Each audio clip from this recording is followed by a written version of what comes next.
What is up, everybody? Welcome back to another episode of Tales from the Taro Patch. I'm your host, Aloha, and today I'm here with a very special guest, and I'll let him introduce himself. Hi, what's up? My name's Enson Inoue, ex-MMA fighter. Born and raised in Hawaii, live in Japan now. Been in Japan for the last 33 years. That's longer than I've been alive, So, what part of Hawaii did you grow up in, and how was your upbringing? I guess what values were important to you as a child and stuff. Well, I grew up in Manoa. Oh, sit. Yeah, Manoa Valley, and because I'm of Japanese descent, we're raised with a lot of Japanese traditions. So I mean, it was good because Japanese traditions come hand in hand with Hawaii. Yeah. For instance, we don't wear slippers in the house. Yeah. So that was really easy when I got here. Everyone takes off their shoes. Some restaurants make you take off your shoes. Oh, cool. Yeah, so a lot of the stuff, a lot of Japanese traditions that were passed down from my parents, is the traditions here too. So was a pretty smooth transition. The actual biggest shock that I had was when they told me that I wasn't Japanese. Yeah, I was gonna kind of ask about that. So you being from Hawaii and being ethnically Japanese, when you go there, it's a different story, right? You're not Yeah. Japanese enough, yeah. Well, Hawaii, it's a melting pot. So you got Filipinos, you got Koreans, you got, so when you differentiate yourself with what race you are, I'm Japanese. Yeah. So I never ever in my life in Hawaii did say I'm American. I was like, I'm Japanese. And Americans were the haoles on the mainland, for me. And so when I got here and they told me, no, you're not Japanese. You need a visa to stay here. You can't buy a car. You can't buy a house. And when they told me that kind of stuff, I was like, wow. First time in my life I started feeling American. Yeah, that's so funny you say that, because growing up in Hawaii, we don't ever refer to ourselves as American. Yeah. Nope. Oh, that's crazy. So you're not are you a Japanese citizen now? No. Oh, dang. That's crazy. So, did growing up in Hawaii have anything to do with your future interest in MMA? Yeah, well, I think growing up in Hawaii helped it because, Hawaii, nowadays, there's a lot of guns and, there's a lot of, it's real dangerous nowadays. So it's not the same. But back in my day, it was a lot of fist fights. It was that famous saying, well, let's go take it outside, So So I used to, because of that, to defend myself in the streets, I used to just train. I was in a journey to find the best martial arts that would be applicable on the streets. And, that helped me because when I did finally decide to jump in the ring, I already had a small background on fighting. yeah. I feel like part of growing up in Hawaii is everybody gets tested, whether it be at school or just randomly in the streets, or you're in a different town. Yeah, Hawaii definitely teaches their people to fight. Yes, which is good. Yeah. Could you share a story from your youth that motivated you to do martial arts? Well, actually, one of the stories that come to mind when I was small is I was watching a TV program. I don't know what TV program it was, and I remember seeing a guy driving a car with his family. He got into an accident. The car turned over, caught on fire, and because he was in a panic state because the car turned over and it was on fire and his family was in there, he couldn't open the door. Oh. And when I saw that, and it ended up where he couldn't save his family because he couldn't open the door. And when I saw that, I thought, I always want to be in control no matter what the situation is. So when I played sports, I used to be a racquetball player. So when I played racquetball, if you ever do anything that you get nervous, if you practice a speech in school, you can do it at home practicing. And all of a sudden, when you get there and you're in front of everybody, the nerves kick in and you can't think straight. You can't be normal and you screw up the speech, you forget, or in racquetball, your percentages on your shots go lower. Yeah. So I always thought that I always wanted to be level-headed and be able to control my emotions no matter where I am. And I found in sports I had a hard time. So after seeing that show, I thought I was on a quest to try and control my emotions. And seeing friends fight in the ring, Yeah. racquetball there was a point for racquetball that I could actually get pretty close to being the practice ensign that was in the court playing in a tournament. Yeah. But when I went and watched one of my friends fight once, my emotions, I couldn't control my emotions watching a friend fight. So that's the reason why I decided to try and get in the ring once. I thought only once, and it was all due to that movie that I saw that made me want to control my emotions in the ring.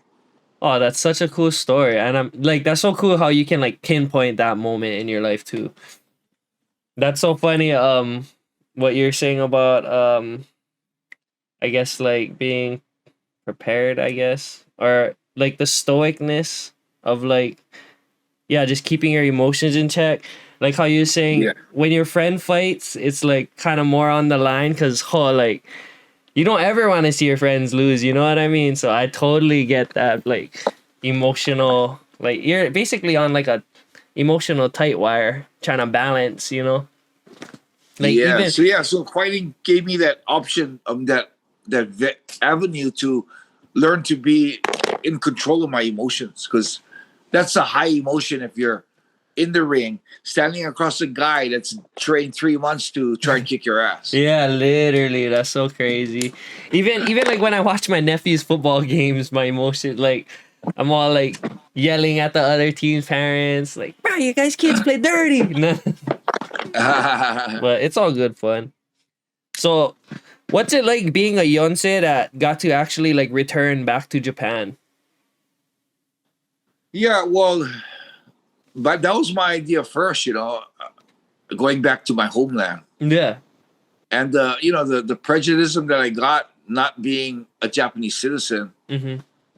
I mean, for me, didn't feel like a welcome home or welcome back or welcome to your homeland type of reception. It was more like you're an outsider. In Japan, they have a word called gaijin, Mm. which means outside person.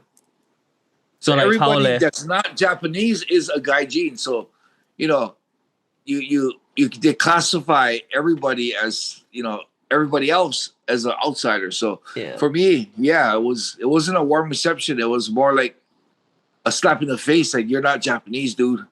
You might have the blood, but you're not one of us. You can't speak the language. You don't have the passport. You're not one of us. Dang, that's so crazy. Cause like, yeah, just like you said, like growing up in Hawaii, you're definitely Japanese. You know what I mean? Yeah. Oh yeah. Yeah. So like, can you talk a little bit about that prejudice? Like, did you ever get to overcome it, or do you still experience like instances where people discriminate towards you based off of that? Well, I'm you in Japan. You'll forever get discrimination if you're not Japanese. Okay. Yeah. So as far as myself as Enson Inoue, yes, I did get that discrimination at first. What happened with that whole thing was it got better because I didn't like it in a way, because when I first started fighting, because I was so upset that they didn't consider me Japanese, I wore red, red, and blue shorts to fight because I wanted to represent America. Yeah. Yeah. Yeah, so when that happened, I was on that I'm not Japanese thing. And all of a sudden, when I got famous, a famous fighter, they all of a sudden they wanted to start calling me one of theirs. And so for me, of course, there was a natural resistance in the beginning. Yeah. Yeah. I mean, I actually had to call a couple of video companies and tell them to put my origin as America, not Japan. Yeah. And it was real interesting because when the fans started taking to me, they gave me a name called Yamatodamashii, Mm. and which it means is the Japanese spirit, which equals the samurai spirit. Yeah. Yeah. So the fans took me in enough to give me that name. And at first, I was kind of reluctant, like, wow, these guys treated me like shit. Now when I'm Yeah. famous, they'll take me as their own. And I started embracing the culture. I started embracing who the people were and what the people are like. the mannerisms, their beliefs, Yeah. and I really like it. And so I just started riding the wave, and I've come to a point where I consider this my home. I mean, I feel like I got two homes now. Yep. Hawaii, Japan's one of my homes, and Hawaii's my home that will always be home. Yeah, definitely. So you've lived significant parts of your life in both Hawaii and Japan. Can you describe how that blend of cultures have impacted your identity? Well, I think it's good because I was raised as with the Japanese culture and traditions. And what's also good is that I get the opportunity to choose the best of each culture. Yeah. So I'm not American at all, where I'm totally do all what the Americans do, or say what the people in Hawaii do. Yeah. And I'm not totally Japanese. I definitely don't do everything the Japanese do. I go against the grain sometimes. Mm-hmm. So I feel like I've chosen, the best of both of them. Yeah. And I'm the type of person that really doesn't let people control me, or I don't change. If everybody's wearing a blue hat and I got a red hat, I don't care. Solid. Yeah, I feel like that would be like the positive to being, I guess, brought up in both cultures, is you get to take the best parts of both cultures and leave whatever you don't like. Just throw it out. Just pretend like you don't know that part. Yeah. So what was your first culture shock experience when transitioning from Hawaii to Japan? The first culture shock experience I had was I couldn't stay longer than 3 months. Oh. Yeah, and I mean, I couldn't, if I went in on the tourist visa for 3 months, I couldn't just say, oh, I want to stay a little longer. Can you extend my visa? No, I had to leave the country. Yeah. I had to leave the country and come back in for another 3 months. So that was, for me, that was really a big hassle because I was trying to live here. Yeah, yeah. And to have to leave every 3 months, just because I'm not a Japanese person, although I'm working, living, doing everything there, it still wasn't something I could do. And even the work, I had to get a work visa. So I couldn't just work. I had to, apply for a visa. And I had to, what's really interesting is I think every country's like this though, but when you apply for a work visa, I can't apply and say, I know the owner of 7-Eleven and I want to work for him. And this guy can vouch for me. No. If it's a job that a Japanese person can do, there's no way I'm getting a visa for that job. Okay. So teach English. That's what I had to do. I had to teach English because that was the only thing that I could actually say that I could do that Japanese people can't do is teach English. Like that's your reason for being there, basically. Yeah. Yeah. So I had to be someone who's offering a service to the Japanese people in order for them to give me a visa to allow me to stay in the country. Yeah. So like, did you even you don't have to do that nowadays, right? I still do. Oh, every 3 months. No, now it's a year. Oh, okay. That's crazy. I was gonna did you have to go through a different type of application process for the year one? Well, what happened with me was I actually was here for so long, they gave me a green card. Oh, okay. Yeah, I had a green card, and I got I think 13 years ago, I got arrested for possession of marijuana. Oh, that's so they put me in jail. Yeah, that's huge. Here it's huge.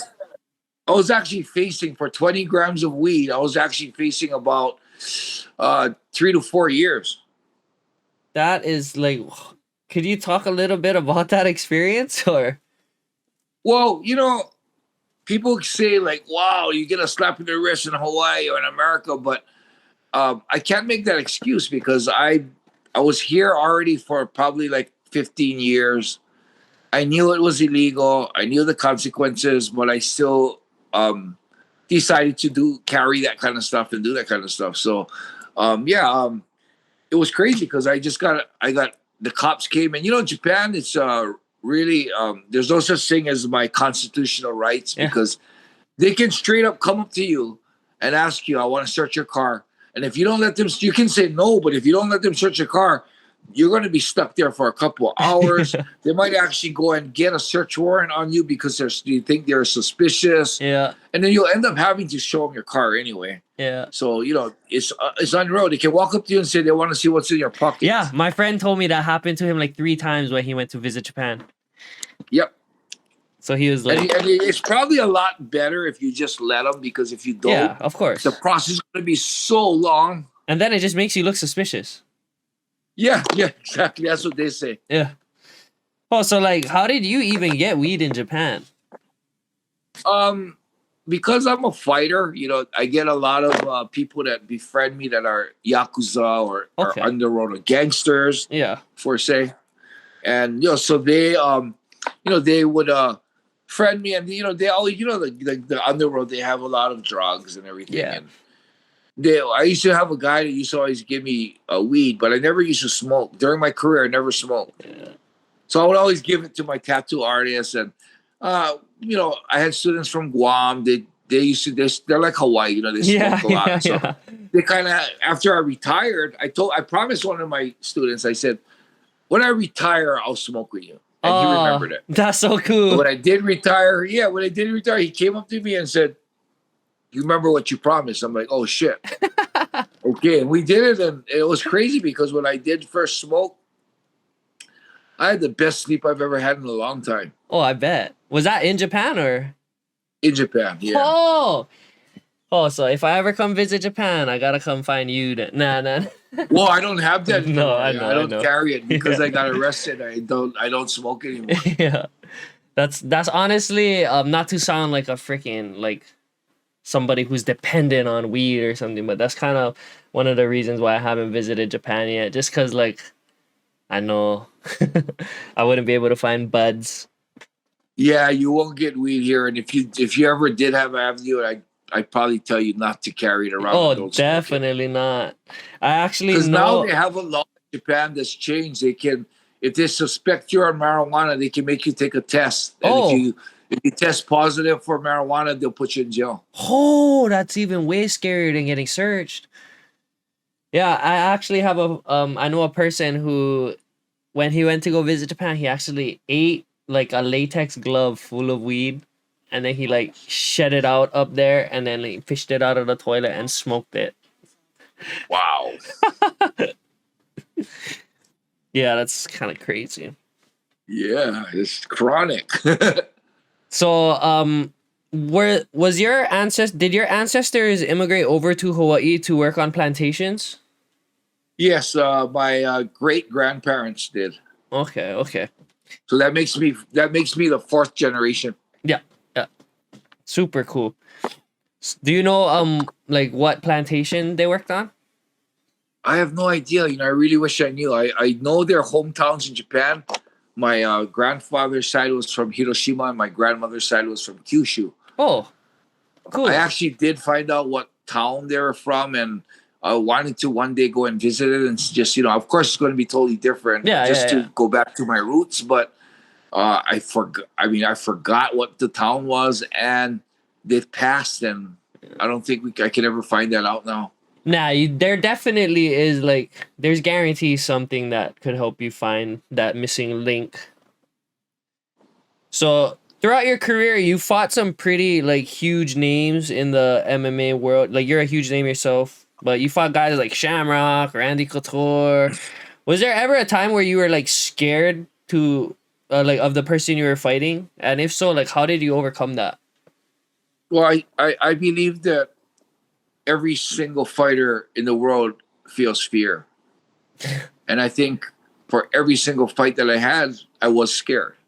But what's really important when you feel fear is what you do with the fear. Yeah. So when I felt fear, it's a fight or flight. Yeah. You're either going to work hard and fight with the fear, or you're going to run and avoid what you're fearing. Mm-hmm. So what the fear did was it made me train harder. It made me train harder. It made me, it gave me anxiety to make the sacrifices I had to, the dieting, the running, the cardio. The fear helped me. Yeah. So if you ask me, I was scared in my fights. Yeah, every single fight I had fear. I think it was more than the fear of getting hurt. It was a fear of losing, the fear of how I'm going to lose, how I'm going to react in an adverse situation. Yeah. That was my fear. It's like Yeah. self-doubt mostly, yeah. Yeah, and I didn't want to turn to a pussy when I got into a situation that was really bad, you know. Yeah. Yeah. What was probably your favorite fight promotion that you got to fight under? Would have to be probably Pride. That's like the legendary foot stomp Yeah, soccer kicks. yeah, it was an honor because back in the day, Pride was the place to be. I Yeah. mean, you still even I fought in UFC 13, and after UFC, I fought in Pride. Yeah. And even then, all the UFC fighters, everyone wanted to fight in Pride. Right, yeah. Pride was the place to fight, and I was lucky because that's where my home was. I was fighting in Pride. Yeah, You know, yeah. that was my whole base. So, yeah, that was a place. I mean, it's one of those things. They still have this Pride fight. Like, oh, you're a Pride fighter. You know, it's a huge thing. Yeah, I totally see that. I remember when I was a little kid, they actually had like that UFC game on PlayStation, and they had the Auto Pride fighters too. Yeah, It was yeah, a cool crossover, and then you could fight in the square ring instead of the octagon. yeah, yeah. So you're an MMA legend. I said that like 4 times already. What do you feel were the defining moments to cement that in your career? I think one it was probably I beat Randy Couture Yeah. when he was still undefeated, and he just was still considered the UFC champion. So he was considered one of the best fighters in the world, and you know, there's a lot of skill and a lot of luck involved in any type of sports, Hmm. especially fighting. And I could credit it to my hard training and a lot of luck that I was so happened to be the one that won that day. I wouldn't say that I'm a better fighter. I was a better fighter than Randy, but at that moment and that night, I Yeah. was. Yeah. I totally see that. Like, just like they say nowadays, like styles make fights, you know what I mean? Like, Yeah. MMA math never adds up because the one guy could beat that guy could beat the guy that beat the guy that just beat him. You know what I mean? Yeah. Exactly. It's so They, funny. they say, yeah, if A beats C and C beats B, doesn't mean A is going to beat B. Yeah, exactly. And that's been proven time and time again Oh, throughout. yeah. Yeah.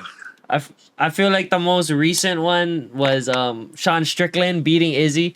Because That Izzy was beat amazing. Cannonier. Cannonier beat Strickland. And yeah. Oh, even I was there live in Vegas when Pereira knocked out Strickland. And just that was my first UFC event ever. That was actually my first time in Vegas.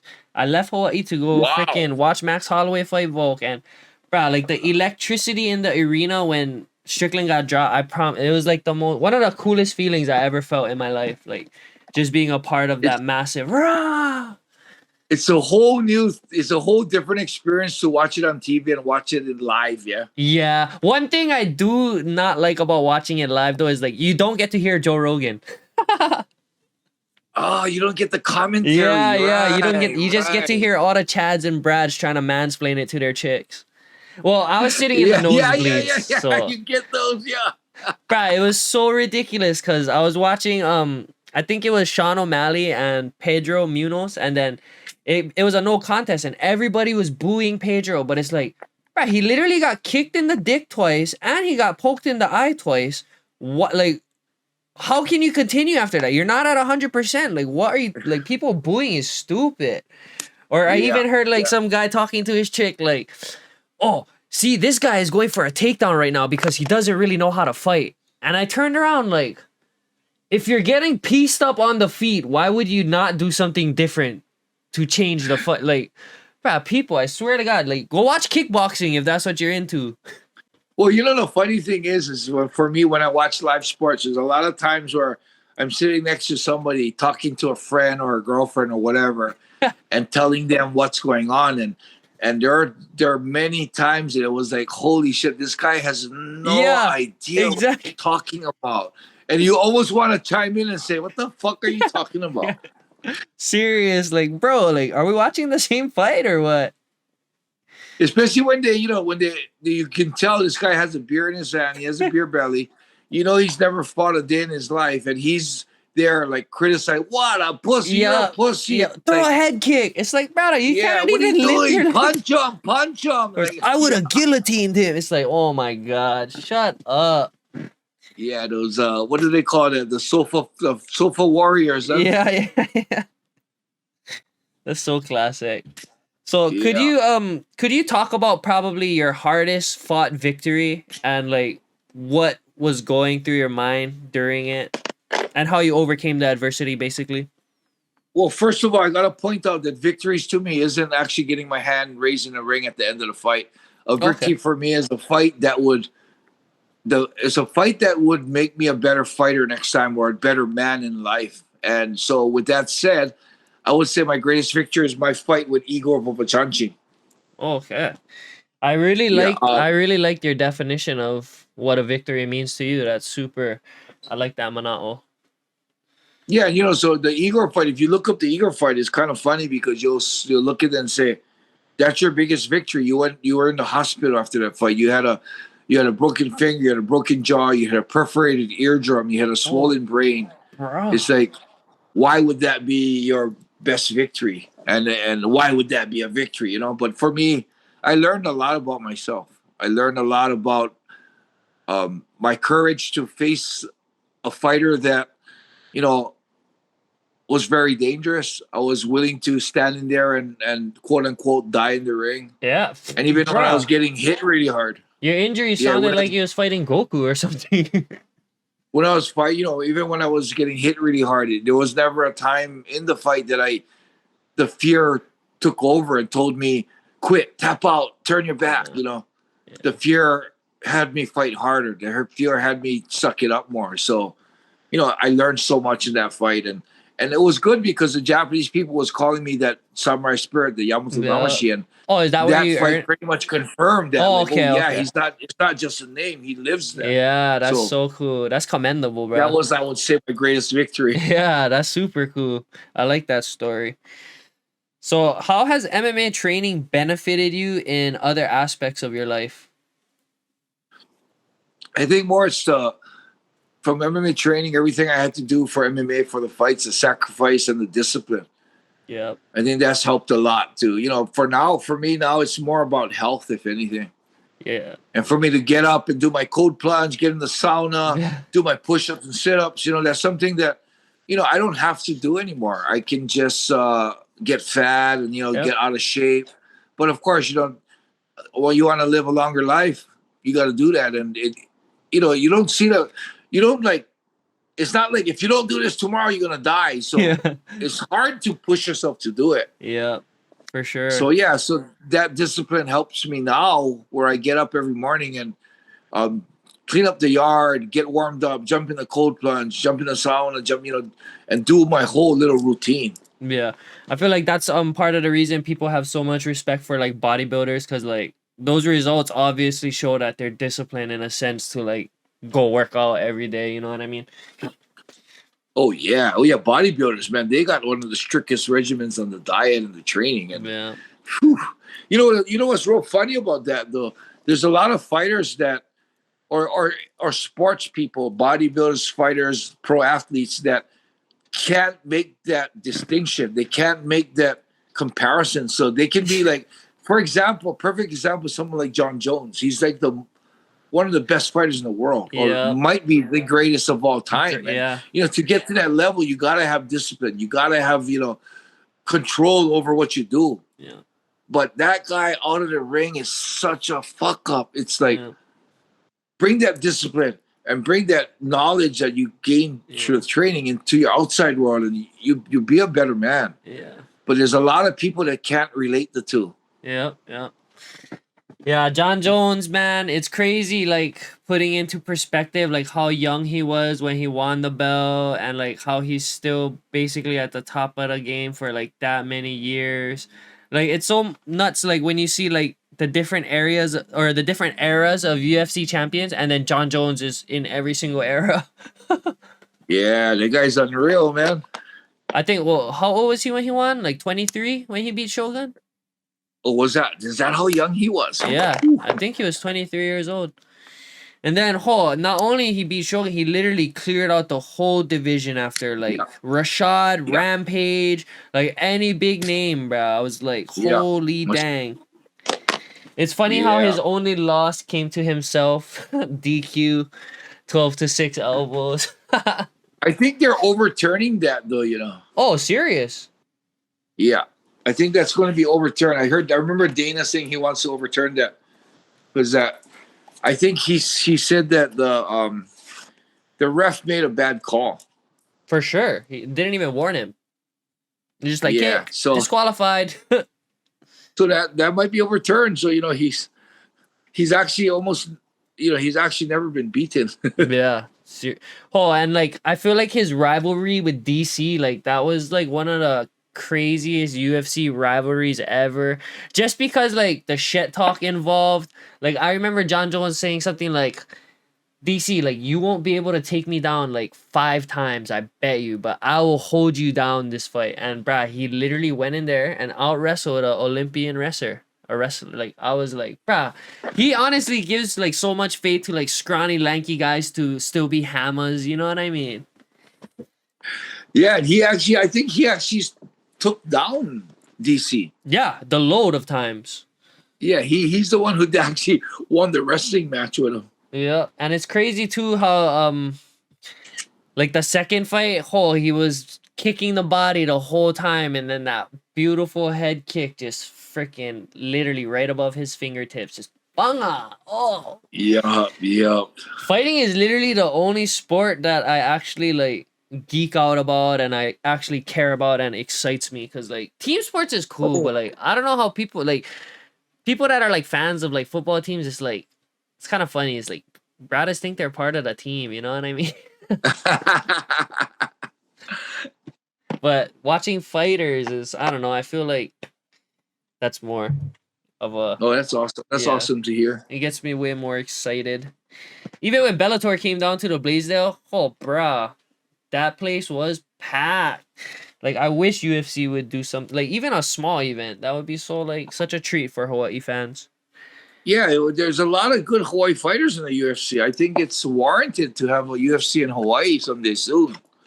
Speaking of Hawaii fighters, I know recently a bunch of Hawaii fighters got signed with Ryzen, but I don't know of any fights that got announced yet. Do you know of any news in Ryzen involving the Hawaii fighters that Yeah, got signed? well, a lot of them got signed, and I think they were actually planning to have a rising in Hawaii. What?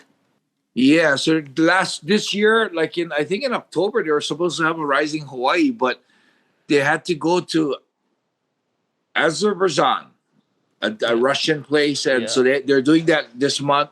So they had to go there, so they have to postpone it. So I hear they're still planning to do it, and it's going to probably be next year. They did fly up Zach Zane. Yeah. Yeah. Yeah. Zach Zane came up. He fought. I think he fought twice, and I think he lost twice. So I'm not sure if they're going to fly him up again or give someone else a chance. But yeah, I I hope they have the Hawaii one so the Hawaii guys can break into the circuit Would you be coming down for that one? for sure, 100%. Oh, that would be so cool. Yeah, I know Zach Zane, he got signed to Dana White's Power Slap now. I know, that's crazy. Yeah, but yeah, it looks like he's actually like training for it and taking it serious. Not like, like I don't know how you can. Yeah, when is that supposed to be? I kind of want to watch that. I'm not sure when his one is, but they have it. I think like they have like an event every month. I think, and it's on Rumble. Okay. I guess I'll just have to keep following Zach's Yeah, Instagram. yeah. That's how I keep up. I don't follow the Power Slap. I just follow the Hawaii slappers. The Hawaii guys, yeah, Hawaii slappers. Yeah, there's some big guys that are doing good, huh? Bruh, yeah. I think the heavyweight championship was 2 Polynesians against each other. That's unreal. That's awesome. So I remember seeing you. You were part of a Vice documentary exploring the world of Yakuza and what is the other gangs called? With a G. Grandan. Yeah. Grandan. What motivated you to delve into such a secretive and often misunderstood aspect of Japanese culture? Well, what happened with that was, as a fighter, I got a lot of friends that are gangsters or Yakuza. Connected. And that group that we went to visit in Kyushu are actually guys that are like, we consider like we call family here. Okay. Okay. There's a bunch of it started off small. I've known the head guy about 10 years now.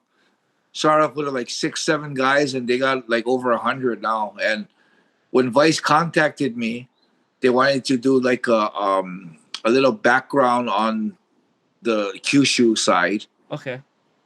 And without me, these guys wouldn't open up to Vice. So I was like the pawn in there that I was the one who opened it up. Yeah. So they pay really well too, Vice. So I got paid really well. And, the guys love doing it. The guys, Vice is such a big thing. It's like, everyone wanted to be on Vice. Yeah. Or in that time, now they're kind of like ruining their own credibility. Yeah. Did you actually get to see that? Yeah, I watched, me and my girlfriend watched like a bit of it. Yeah, it was pretty cool. Oh, okay. And then I also watched the one where they did a documentary about he's a Japanese citizen, but he's of Korean descent, and he became a politician. That one was super interesting. Oh, I didn't see that one. Yeah, I guess Koreans are like discriminated against in Japan. Oh yeah, I mean Japan discriminates on anyone that's not Japanese. Yeah. I mean, like, that's why they're like, I guess their national pride is so strong. You know what I mean? Like, you go anywhere Japanese people go in the world, they represent Japan so well. And I feel like that's a super, like, I love Japanese tourists as opposed to like the low class mainland the Chinese. Yeah. It's like Japanese people, they don't litter, they don't fuck with the turtles or the monk seals. They all know enough English to like get through their day.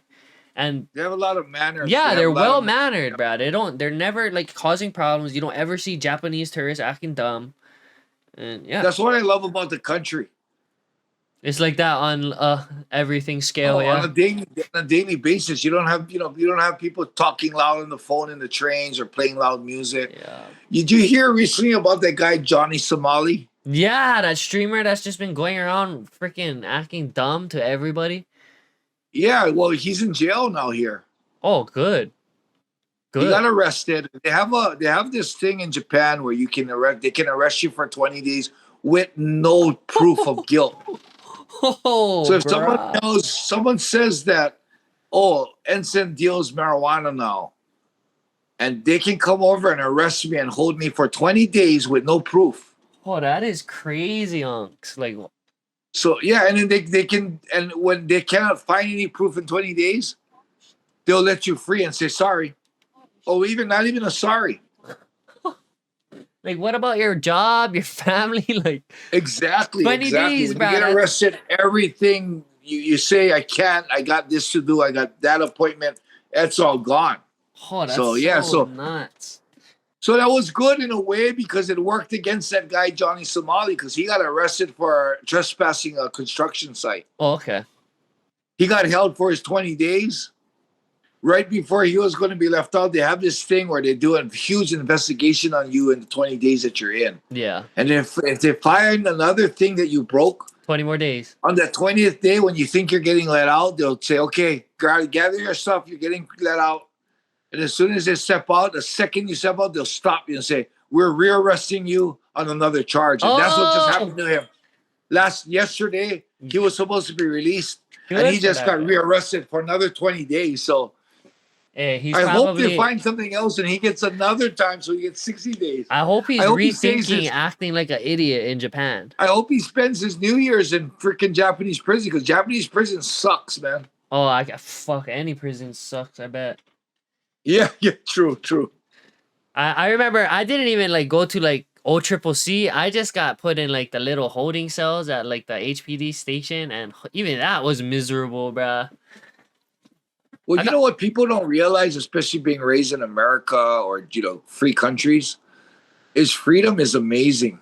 And when you get arrested and you're told what you got to wear, you're told what you got to eat, when you eat, what you eat, when you sleep, when you wake up, when you take a bath, when you wash laundry, how long you can take a bath.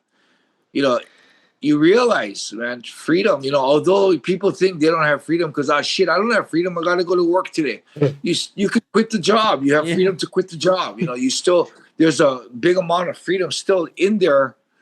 But in prison, definitely. man, you got no say. You got no say what you eat, what you drink, when you drink, how much you drink. You got no say in nothing. Bruh, that's yeah, not a lot of people realize that. That's why every time I try to like every time I'm like feeling ungrateful or stuff about situations in my life, I try to realize like 90% of the world has it way worse than I will ever have it. So like stop bitching. That victim mentality is what destroys a lot of people. And yeah, I've been noticing that firsthand.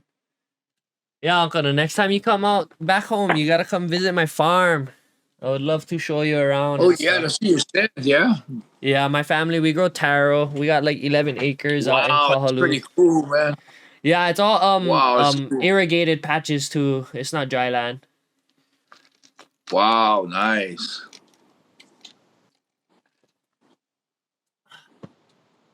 So what part of Japan you live in? Saitama, it's a little bit north of Tokyo. Okay. Is it like kind of countryside or more? Yeah, it's more yeah, it's a countryside, but not totally country. So you Yeah. kind of get a best of both worlds. I like it up here. I there's no way I could live in Tokyo. Oh, Tokyo is nuts. Yeah. Is that like it's that's the capital of Japan, right? Yes. Okay. So has your relationship with the Japanese community was that affected in any way when the release of that Yakuza documentary came out? Not at all. No.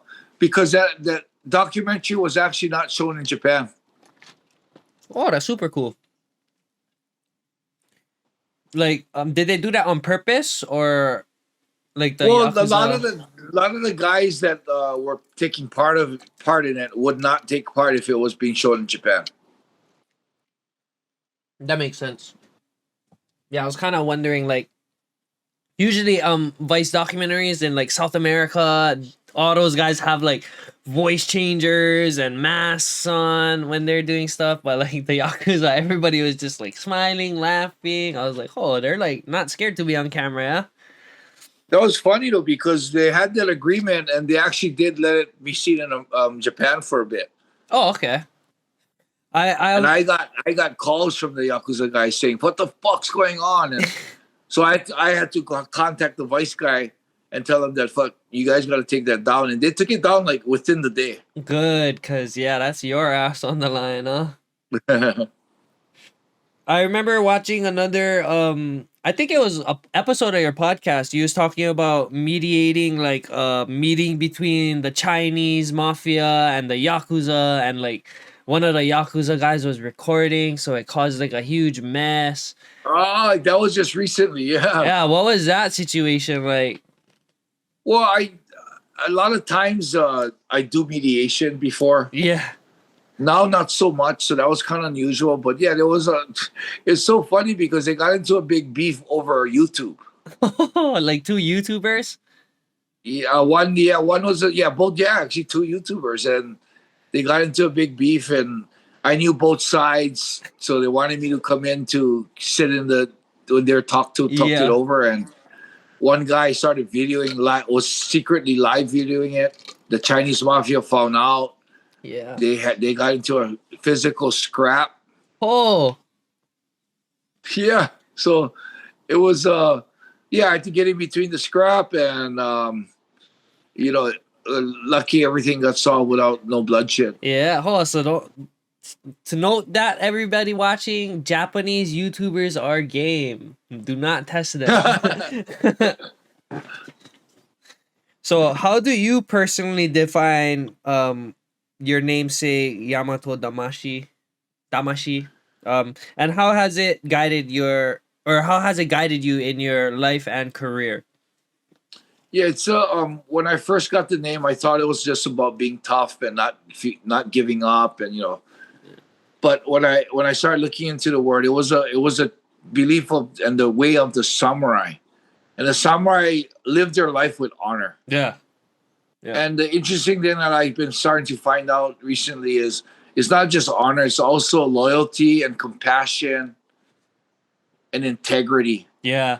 So yeah, I mean, of course, those are things that you want to maybe be able to encompass in your life, like compassion for people, loyalty to people who took care of you or helped you through your life. Integrity. Of course, integrity is also something that everybody has to work on, Yeah.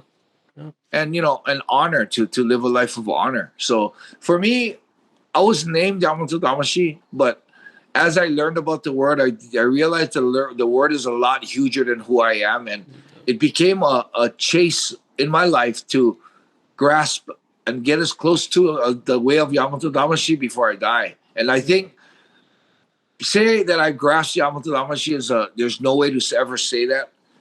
So it's something that I'll be probably chasing till the day I die, to live the life of the true samurai with honor, integrity, compassion, and loyalty. Yeah. Oh, those are actually yeah, like when you said it in the beginning, like the samurai spirit, that literally encompasses like all of those aspects that you named. So, yeah, that's super cool. Do you know of any cultural connections between Hawaii and Japan? Yeah, well, Hawaii, there's a lot of American Japanese Yeah. base. I mean, it's a huge contingency in there. So, like I said, when I first came to Japan, when I first came to Japan, a lot of the beliefs and a lot of the things that they do, like we used to every New Year's we go to the Buddhist temple with my Yeah. parents and light incense and pray and get prayed on, and they do that here. So the New Year's cleaning. I don't know if you guys do it, but in the Yeah. Japanese Yeah. household, yeah, every New Year's you want to start the New Year's with a Clean. clean house. Yeah. We clean up. Yep. They call it shogatsu cleaning. They do that here. Just so there's a lot of traditions in Japan that my parents instilled in me and my brother. So it wasn't that much of a change, that much of a transition. I think the two biggest things was the fact that I was not Japanese and the language. I couldn't speak or write, and I Mm. still can't write that much kanji today, but I definitely can converse 100%. That's yeah. I feel like that's one of the biggest issues with people that grow up away from their heritage is they learn their not only their language but the cultural view that comes with that language too, you know what I mean? Like not even like I feel like not even 20% of Hawaiians can speak Hawaiian, and like Yeah, that's yeah, part of yeah. like the reason why we lost so much of our values and all of our worldview. Like it's because of the language. Yeah. Yeah, colonization, man. Colonization came in and they changed. They didn't respect the land. They changed a lot of things of the Hawaiian people. And there's that there's some Discoverers Day like that. That kind of there's that day that Yeah. there's a holiday in America and they celebrate it. And as I learned more about it, fuck Discoverers Day, Yeah. man. They came in, started. They went to New Zealand. They killed the Maori people. Bruh. They came to Hawaii. Lucky the Hawaiians was tough enough and ate that fucker. Yep. But yeah, even Hawaii, man, they came into Hawaii and took their land, and they changed their laws. I mean, it's crazy, man. I mean, what they did to the Hawaii, the Polynesian people Yeah. is almost unforgivable. Super. It's nuts too how like we all recognize it today, but then they still get to like play it off like we're still a state and stuff. It's crazy.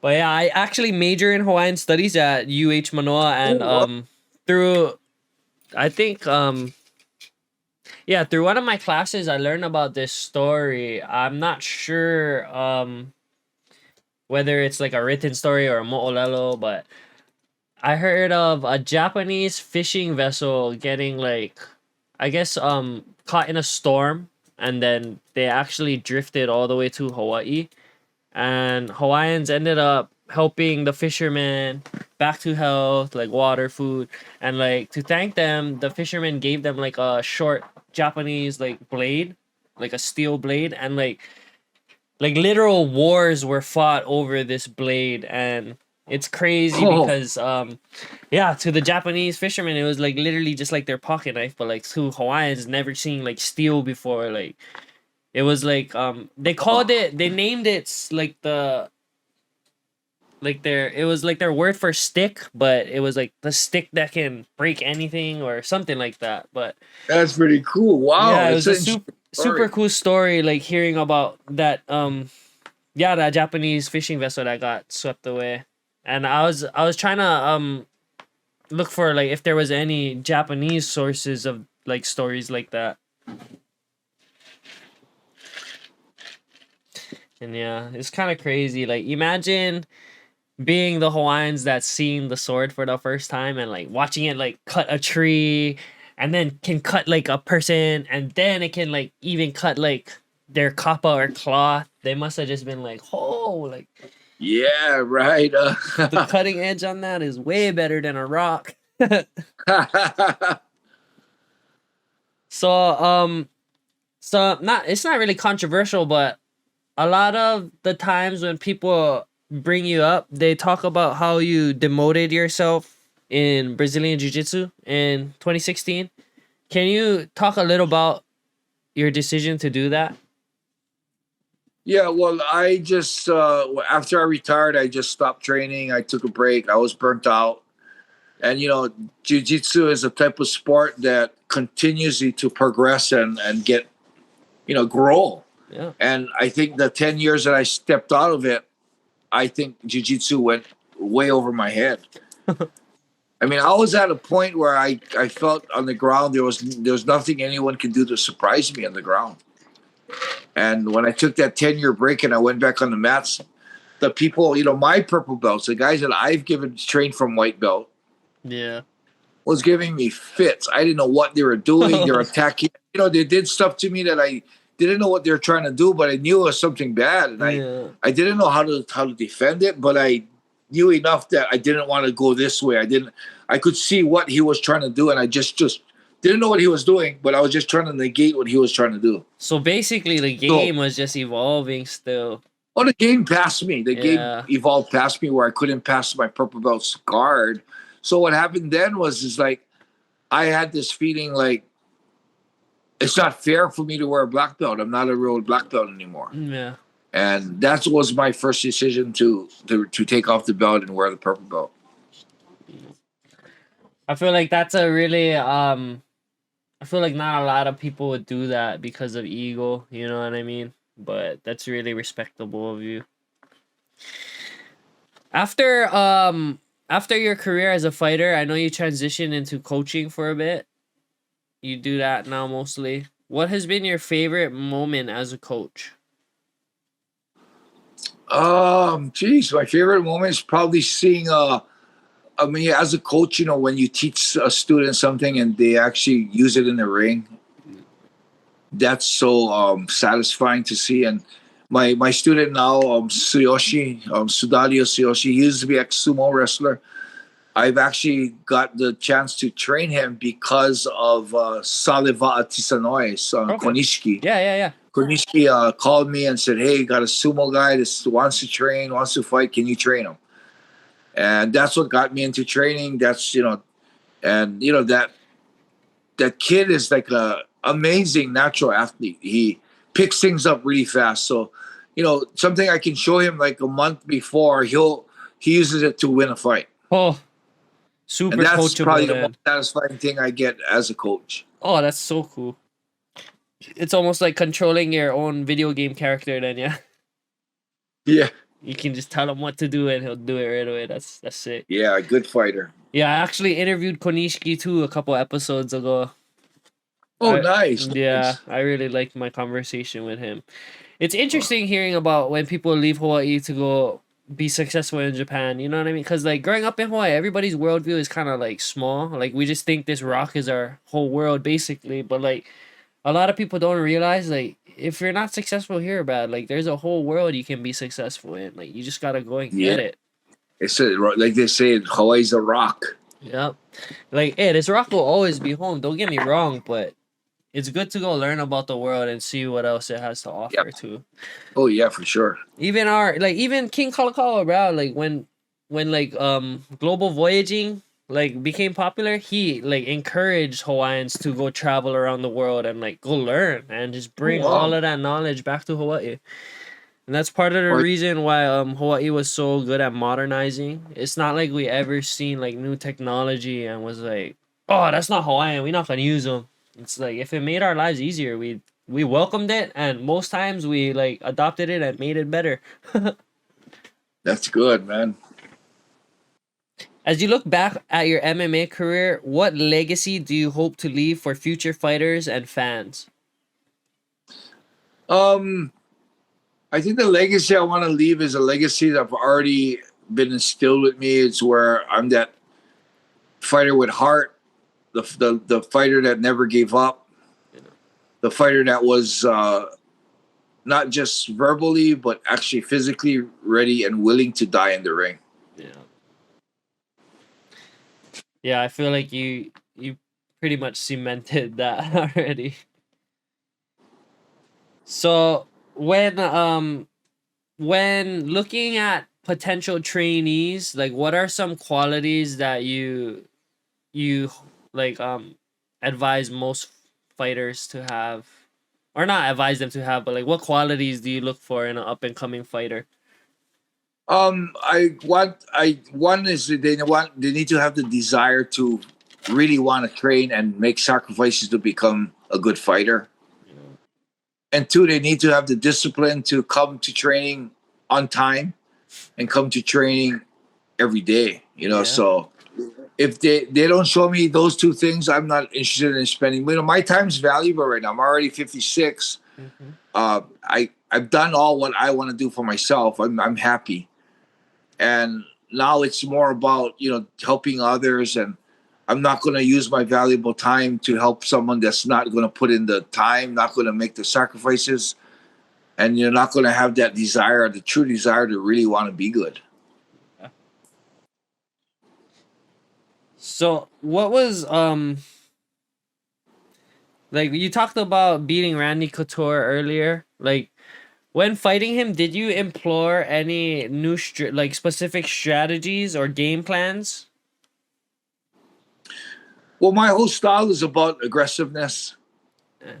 So what I thought was, a lot of people can prepare for this guy that has a nice kick, this guy that has a real good takedown, but a lot of times you can't prepare for aggression. Yeah. And what I thought was, what I wanted to do was, no matter where I was in the fight, what position I was in, I wanted to always present this aggressiveness that would make Randy have to defend himself.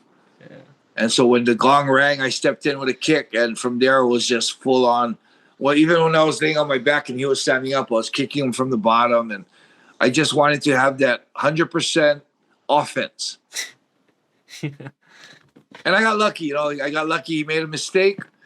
I was good enough to capitalize on the mistake and grab his arm and hyperextend his arm till he tapped. So, rewinding back to your first fight in MMA, what was going through your head when you had to go against Shingo Shigeta? Well, it was a big shock for me because when I was taught in jiu-jitsu, is you get the mount, fight's over. And if you ever watch that fight, I got the mount and I was trying to hit him and he was defending, and then it wasn't like I hit him and he tapped out or he knocked out. I actually started getting tired of the fight, mounting him, punching him, and it was for me, it was whoa, like a shock, like what the fuck. I'm on the mount for like a minute and he's still there. It's supposed to be done by So now. yeah, so for me, it was a big learning, not just a learning process, but it was like a big eye opener. Like whoa, the you fight. The fighting isn't as easy as people say it is. You Yeah. can't just do this and knock this guy out. Like the crazy American fans punch him, punch him. Yeah. It's like yeah, but you can't just punch people. It's Yeah. hard to actually hit someone. It's like yeah, that's so funny. American fans, or like when somebody's getting mounted, they get up, stand up. It's like, bruh, no shit, Sherlock. Yeah, there's a whole technique to get out. Yeah. So, how did it feel when you won the Shoto heavyweight title? it was a big honor to win the Shuto heavyweight title because, as you know, Shuto, I was the first and last heavyweight champion in Shuto. Yeah. And for me, I felt like to be the first in anything Yeah. is a really big, big honor. Heck yeah. So to be considered the first ever heavyweight Shuto champion is like a big honor, and I'm lucky because I get that tag to my name to become PIA world champion. Super sick. Was there any moment from your career that you wish you could do differently or take back? Not at all, nothing at all. I live my life with absolutely no regrets. That's good. I feel like a lot of people don't really get to live that way.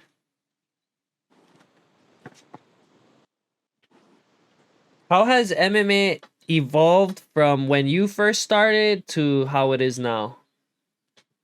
When I first started, it wasn't anything that you could make money at. You couldn't get that famous doing it.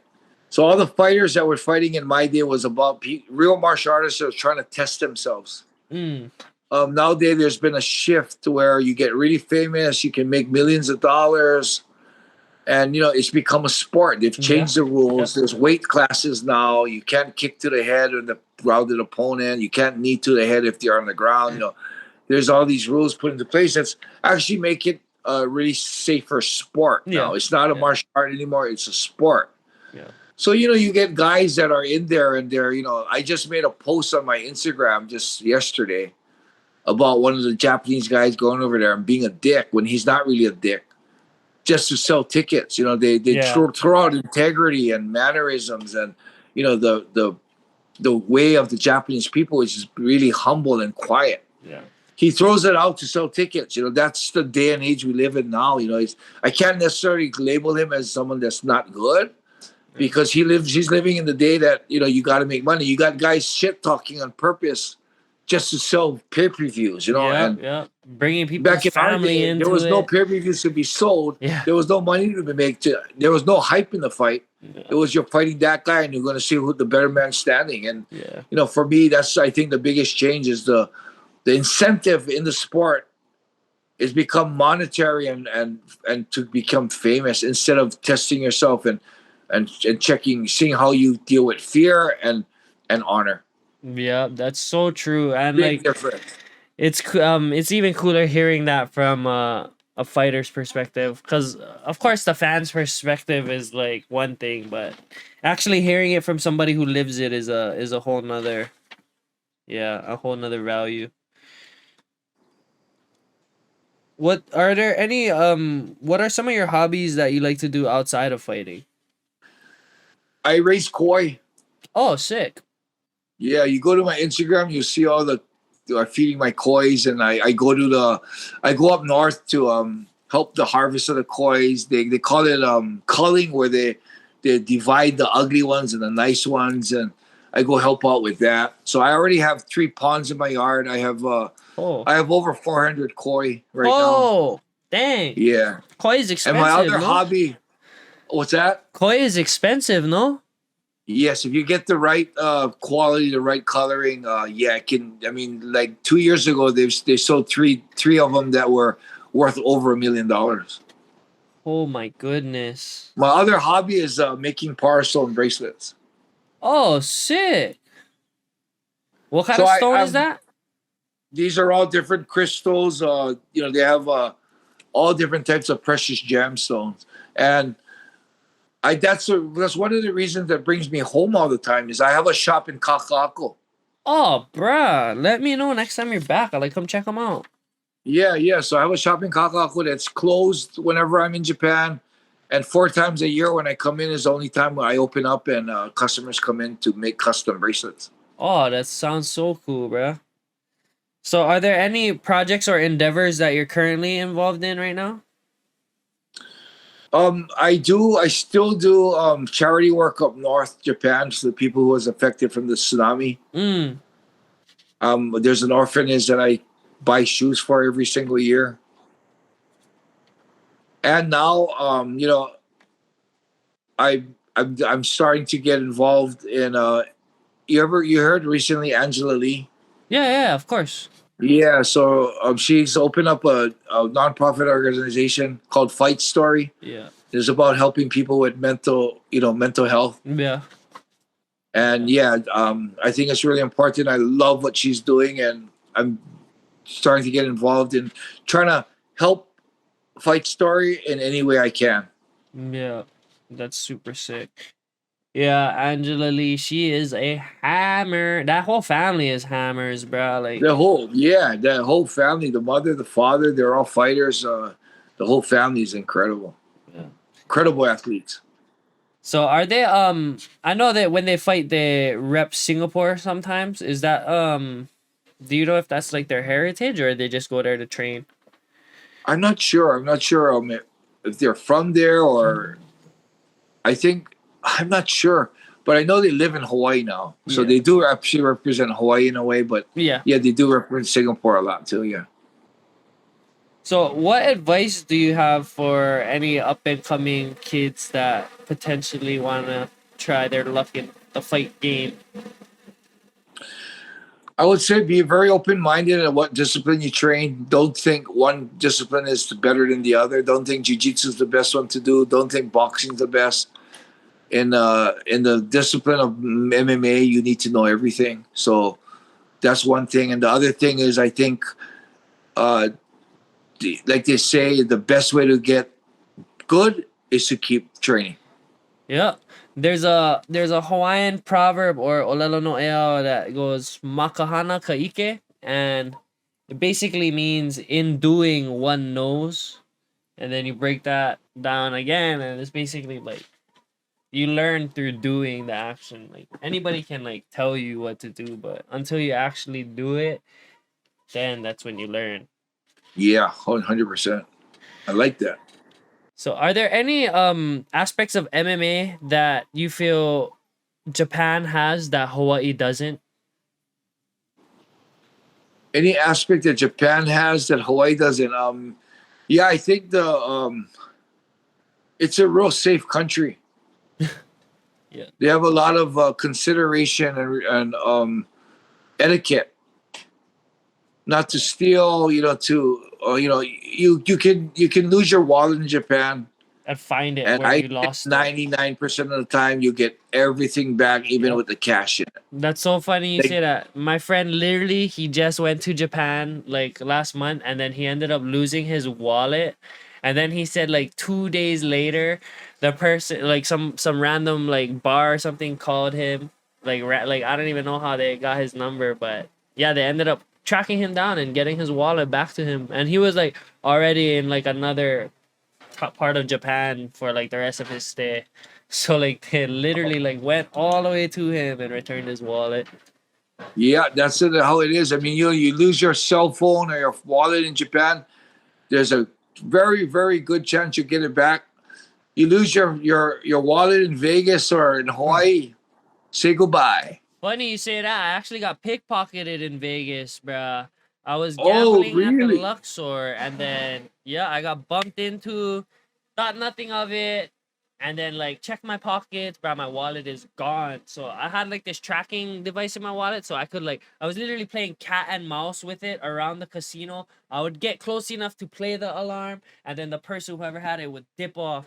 And then like after an hour of doing this, I finally went to like the security stand and I was just like, bro, can I just give you guys my number? And if somebody turns in a black wallet, call me.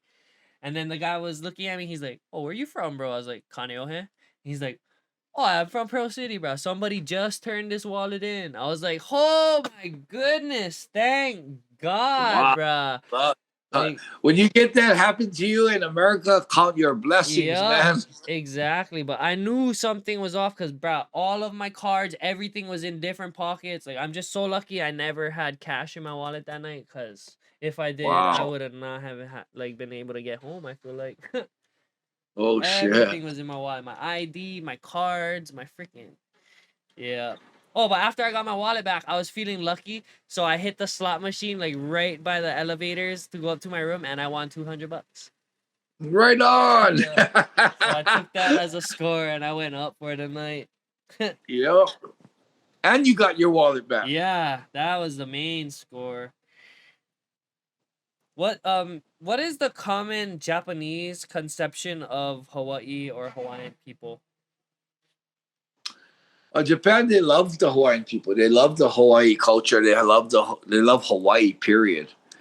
So Japanese people. Of course, there's a lot of Japanese always in Japan. You can go to Waikiki and you can get around without speaking English. Yep. So there's a good conception there. I think the only thing I feel is they don't realize how dangerous it can be. They Yeah. go from Japan to Hawaii, and they do what they do in Japan when they shouldn't. So as far as their idea of Hawaii, they all love Hawaii. They think Hawaii's paradise. When I tell them I moved from Hawaii to Japan, they're all like, "Why?" Yeah. That's funny. Actually, there's like when people say nowadays, a lot of people they try to say like, "Oh, if it wasn't for America, then Japan would have took Hawaii over." But a lot of people fail to take into account the good relations that Kalakaua built with Japan during those times. He met like the Meiji Emperor. When he went to Japan, he was only supposed to go like stop and then like he was on his world voyage, but he actually ended up staying in Japan for 2 weeks just because of like the reception they threw for him, and they basically like partied the whole time he was there, so he just didn't want to I leave. And he actually proposed the arranged marriage between a Japanese prince and one of Hawaii's princesses. Wow, that's cool. I don't know that. Yeah, so Learning a lot from you. a lot of people think that Japan would have took a Hawaii over in like World War II, but yeah, I doubt it. There's no evidence that supports that. That's interesting. So one thing I like to ask all of my guests, because yeah, usually they all have Hawaii ties, but what does aloha mean to you?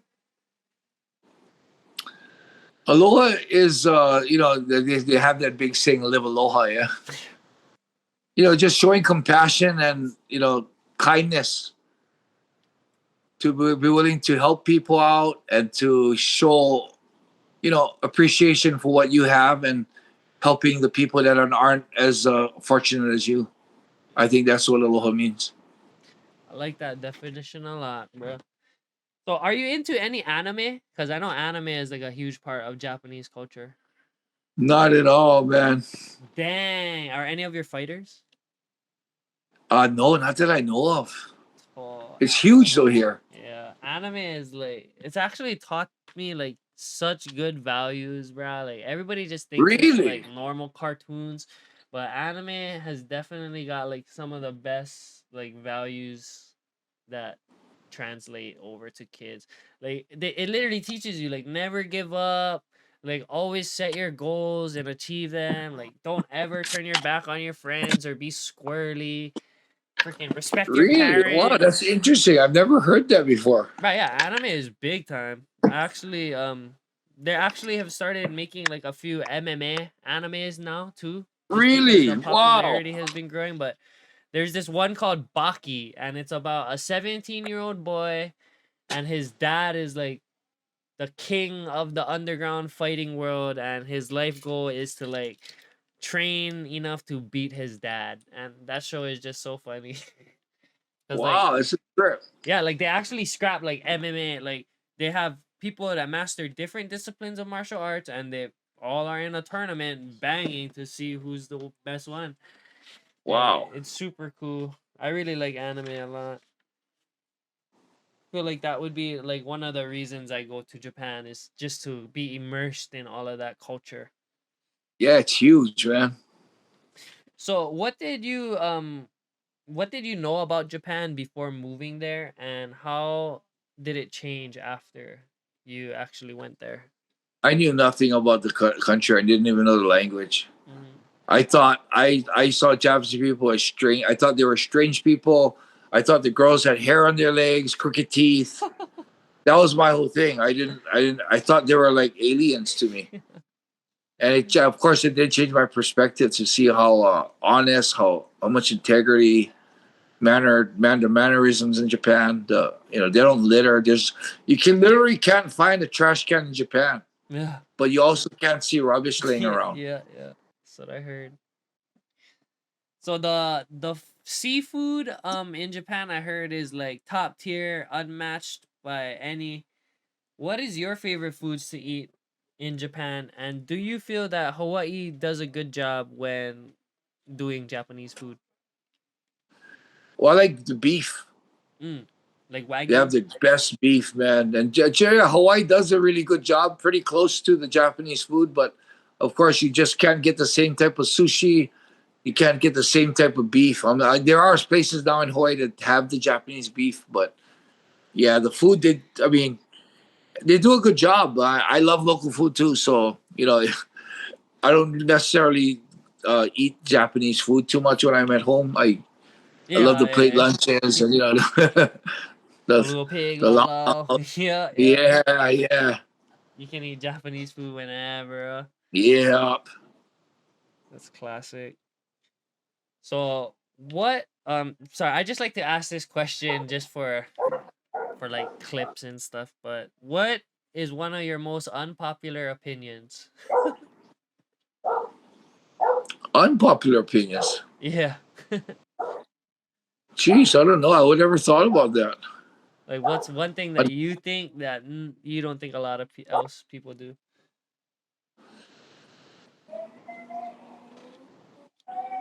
I don't know. Maybe I have relationship with the Yakuza. I think your friends should be, doesn't shouldn't matter what they are, who Yeah. they are, what they do. Yeah. But I mean, that's not necessarily an unpopular. Maybe in Japan, yeah, Yeah. Japan is something that they try to stay away from in the world. They try not to befriend any of them. So my belief of liking people, whether you're a lawyer or a doctor or a yakuza, doesn't change. Yeah. I think in Japan, it's not a very popular belief. Yeah. I feel like the Yakuza, they're really not like misunderstood, but I do feel like they are like demonized in a sense.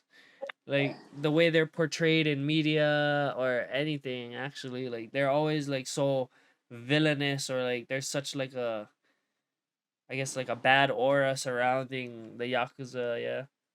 Well, only when things are bad is when it's in the news. When they do good things, it doesn't get into Yeah, the yeah, news. exactly. I heard like they were like one of the first people that like helped with donations and setting up for people that were affected by the tsunamis and stuff. Every disaster, Kobe earthquake, every disaster, they're the first ones that step in. Yeah, that's so like, are they like involved with politics, or are they just like their own? They're involved in the whole aspect of Japan. Oh, that's crazy. It's a part of Japan. Yeah, that's nuts. So Japan isn't allowed to like have a military force due to like World War II. So like, what would happen? Like, how does Japan defend themselves against like homeland security threats? They call America. Oh, for real? America is actually they're defensive. Yeah, Oh my goodness, I didn't even know the that. the people in Japan that train under the military, they're because they can't go fight wars. They're more they clean up like this. Like the army was the guys cleaning up all the dead bodies from the tsunami. Oh, that's so Yeah, crazy. so they do all that type of relief work. They're when I went up north 2 weeks after the tsunami, there was just police cars and army trucks all over the place. Looked like there was a war zone. Wow, that's crazy. And that was just from an earthquake?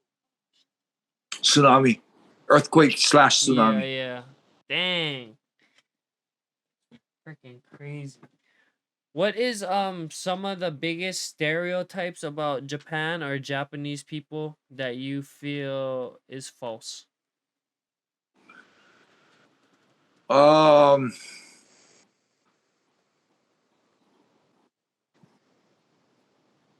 I don't know what is there any that you would want to point out that the people believe of Japanese people, and I can tell you true or false. Oh, I don't know. Like growing up in white people always say like, "Oh, Japanese, they're all good at math," or freaking, just like those goofy Well, there's some misconceptions. okay. There is maybe one that they say that Japanese people are all honest and polite, but in every culture, in every profession, any country, you have your bad eggs. So you have those bad ones here too. They're not all nice. They're all not all polite. There's some rude people here too. So That's so funny. Um, I know the language Japanese is like hard. Or there's kanji and katakana. Can you give us like a brief little, I guess, differentiation between the two? well, there's kanji, katakana, and hiragana. Oh yeah, yeah, So yeah, yeah. the Japanese writing is written with kanji and hiragana. And whenever you see a katakana, that means it's not a Japanese word. Okay, It's okay. the pronunciation of a word that's not Japanese. If So, not, every Japanese word will have a hiragana or a kanji with it. oh, okay. So like the katakana is like the syllable one. No, they're all, even the hiragana is all syllables too. Okay, but sometimes they can mean like a whole word already. Yeah, they put together a word in the, like, in the syllables. Yeah, like even if you have samurai, it's samurai. Oh, okay, okay, okay. So usually, most of the majority of the times, if they like say Hawaii, there's no kanji for Hawaii. They would be written in katakana. Or like Hawaii. Yeah, hawa and e. Oh, okay, Yes. okay. Well, dang, Uncle Ensign, I really enjoyed our conversation. I appreciate you for all of your time and mana'o and yeah, and Right on, brother. everything else. Is there anything you'd want to say before we close off? Not really. Well, I'll be in Hawaii actually on October 25th. Oh, bet. Let me. How long are you gonna be here for? I'm gonna be there for all the way till the end of November. Oh my goodness, you would. So I'll be opening up my shop in Hawaii. It's in Kakako. It's Oh, near Whole Foods. yeah, yeah, for sure. Oh, well, I definitely look forward to meeting you in person sometime soon. Then. Yep. And when I get my dates, I haven't set the exact dates when I open up the shop, but when I get the dates, it'll be all over my social media on Instagram, Facebook, Twitter. So yeah, check it out. TikTok. Right on. Well, I'll definitely be sure to stay connected with you, Uncle, and I Shoot, appreciate brother. you, bro. All right, brother. Shoot, Mahalo. man. Have a good one. You have a good one, bro.